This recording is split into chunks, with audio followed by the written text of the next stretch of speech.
Assalamualaikum warahmatullahi wabarakatuh. Bagaimana kabar insan edukasi? Semoga kita selalu dalam keadaan sehat.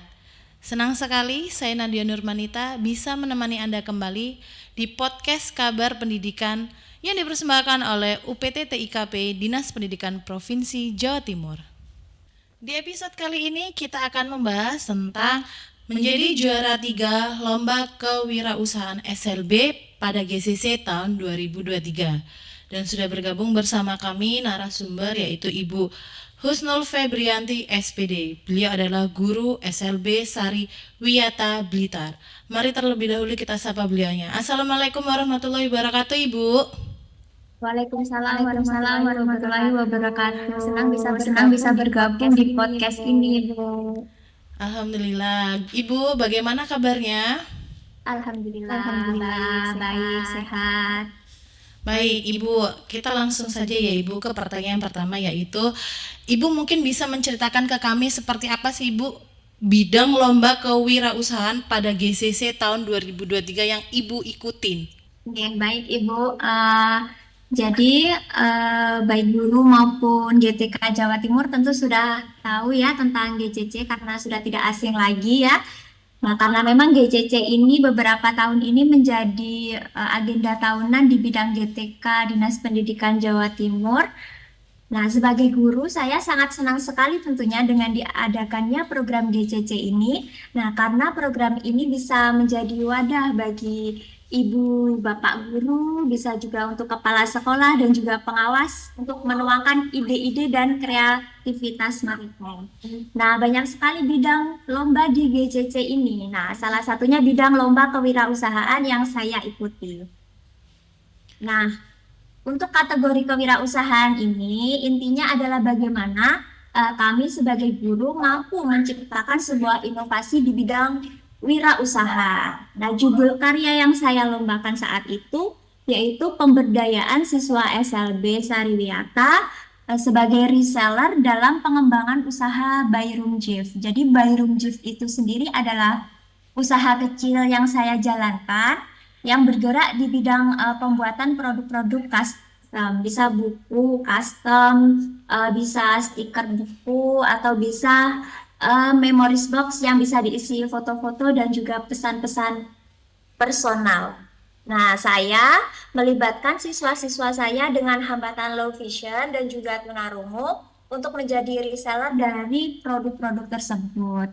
Jadi mereka belajar untuk menjual produknya secara langsung baik ke temannya, baik ke tetangganya, di lingkungan rumahnya, atau bisa juga di media sosialnya. Nah, dengan inovasi ini, saya ingin menanamkan jiwa kewirausahaan kepada mereka. Nah, Bayrum Jeep ini yang saya jadikan sebagai kendaraan untuk mencapai tujuan agar anak-anak ini memiliki jiwa kewirausahaan seperti itu.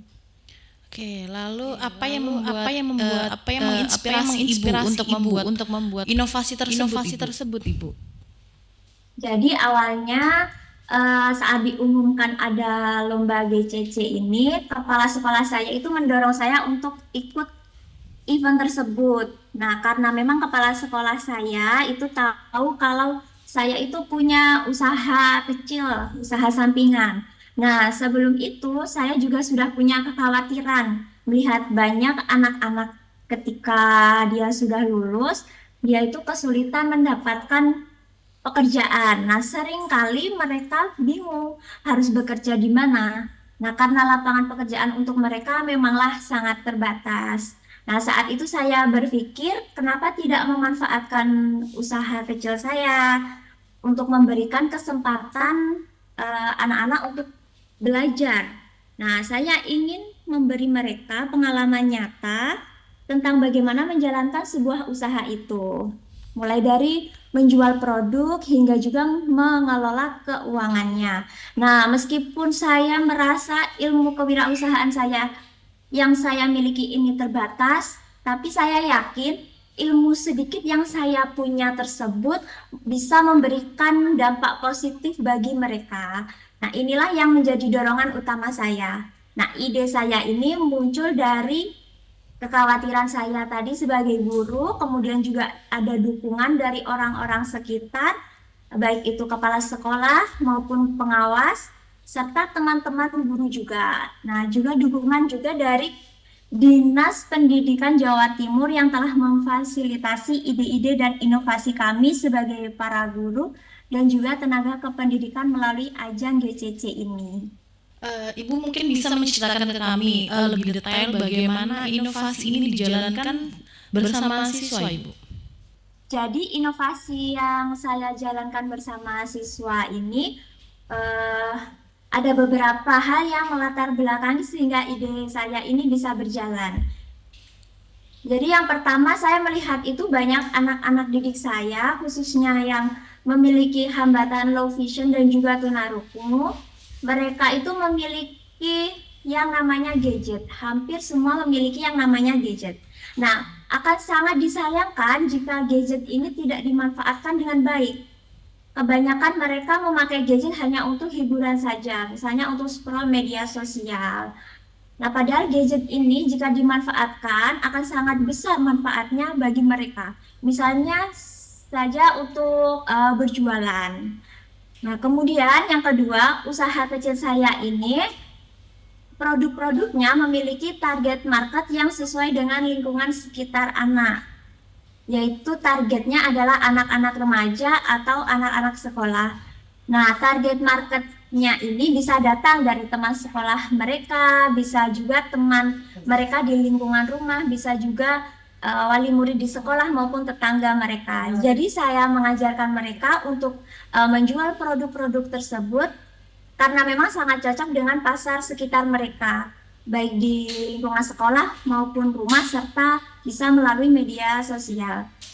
Nah, langkah yang saya jalankan ini adalah saya kenalkan dulu produk-produk yang akan dijual ini kepada anak-anak. Tujuannya adalah agar ketika ada orang yang bertanya tentang produk tersebut, anak-anak ini bisa menjawab dengan baik karena anak-anak sudah paham betul dengan produk yang mereka jual.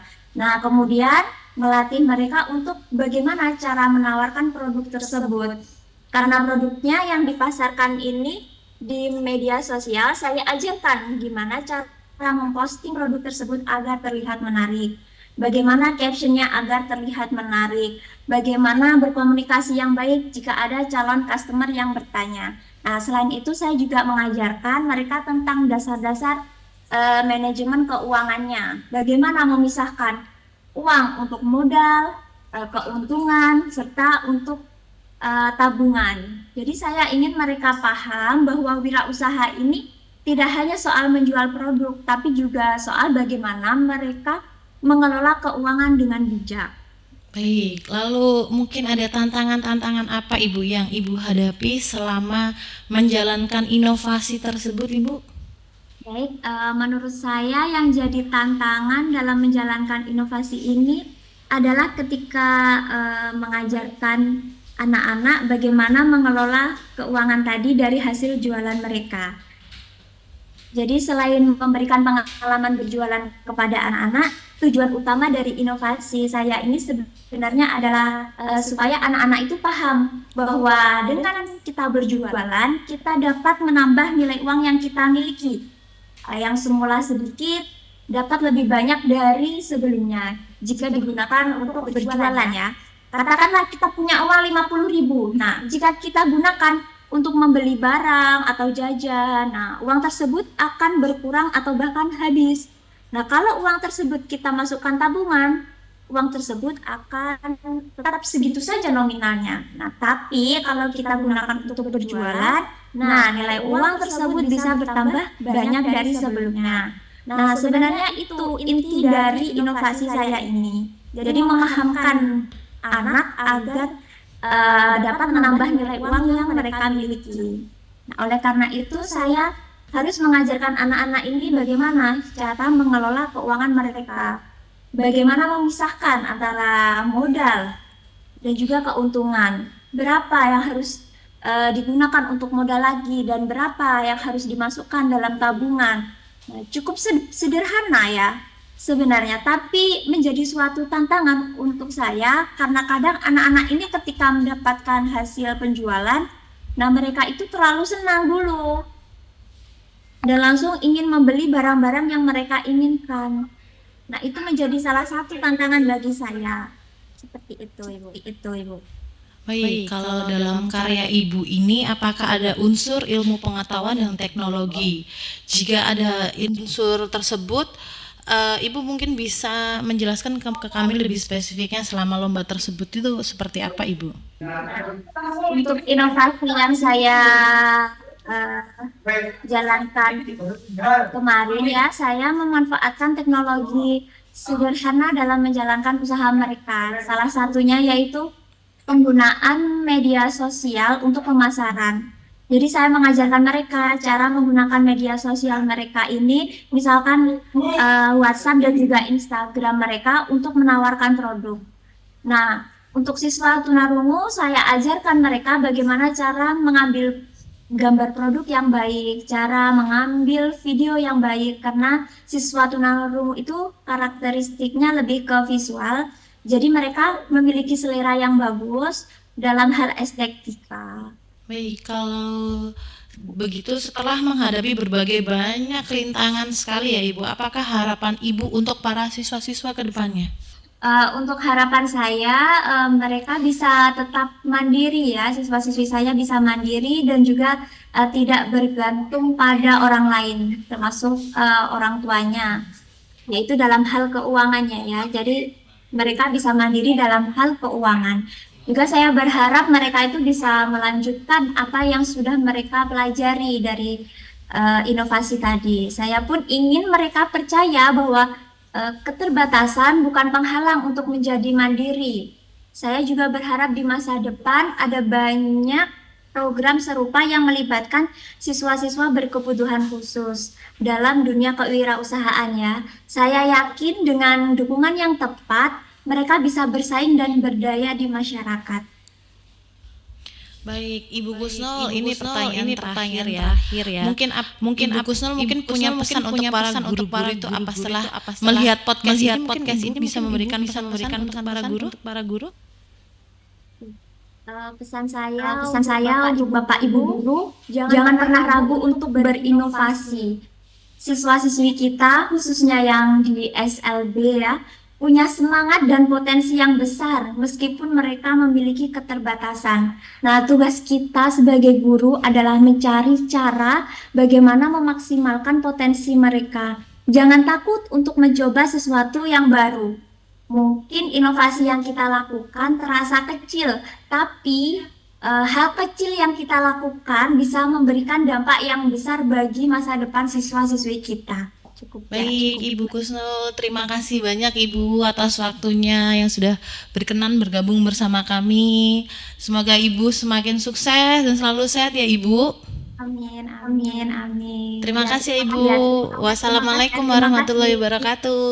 Waalaikumsalam warahmatullahi wabarakatuh. Insan edukasi, tak terasa waktu kita di podcast Kabar Pendidikan harus berakhir. Berjumpa lagi di episode-episode berikutnya. Saya, Nadia Nurmanita, pamit undur diri. Jangan lupa like, komen, dan subscribe di channel YouTube kami UPTT IKP Dindik Jatim. Wassalamualaikum warahmatullahi wabarakatuh. Salam EduTech, UPTT IKP terus maju dan inovatif.